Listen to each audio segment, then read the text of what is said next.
तो वहीं लोकसभा चुनाव 2024 से पहले क्या विपक्षी दलों का इंडिया गठबंधन वापस पटरी पर आ गया है या फिर पिक्चर अभी बाकी है?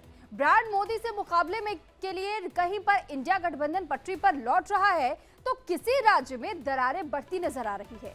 कहीं उम्मीदें टूट रही हैं तो कहीं सीट शेयरिंग पर बात बन रही है। अब कहां क्या तस्वीर है इंडिया गठबंधन को लेकर के, इस रिपोर्ट के जरिए हम आपको दिखाते हैं।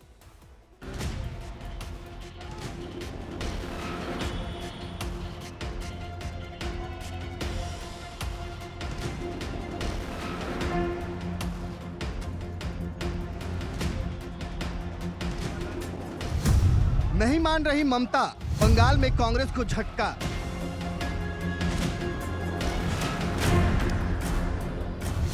दीदी ने नहीं दिखाई ममता, कांग्रेस के अरमानों पर फिरा पानी।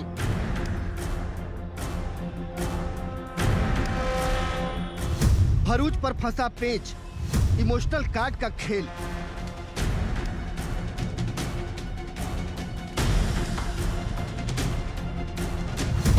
चौबीस के लोकसभा चुनाव में कुछ ही वक्त बचा है। एक तरफ जहां बीजेपी पीएम मोदी के नेतृत्व में 24 के फाइनल के लिए रणनीति तैयार कर रही है, तो दूसरी तरफ एनडीए को सत्ता से बेदखल करने का सपना लिए इंडिया गठबंधन के अंदर कलह है कि खत्म होने का नाम ही नहीं ले रही है।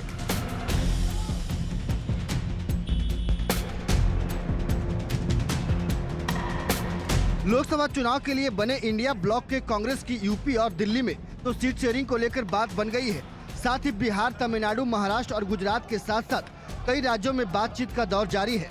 लेकिन पश्चिम बंगाल में जहां इस गठबंधन के लिए राह सबसे कठिन दिखाई दे रही है, बंगाल में कांग्रेस को झटके पर झटका लग रहे हैं। पहले ममता बनर्जी की ओर से कह दिया गया कि टीएमसी राज्य की सभी 42 लोकसभा सीटों पर अकेले चुनाव लड़ेगी। फिर बात सामने आई कि दोनों की 20 सीटों को लेकर एक बार फिर से चर्चा शुरू हो गई है।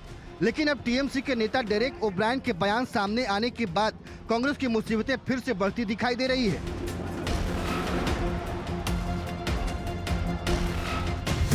दरअसल टीएमसी नेता डेरेक ओब्रायन ने कहा कि पार्टी अपने स्टैंड पर कायम है और पश्चिम बंगाल की सभी 42 लोकसभा सीटों पर टीएमसी अकेले चुनाव लड़ेगी। इसके अलावा असम की कुछ और मेघालय की एक सीट पर भी तृणमूल कांग्रेस अपने प्रत्याशी उतारेगी।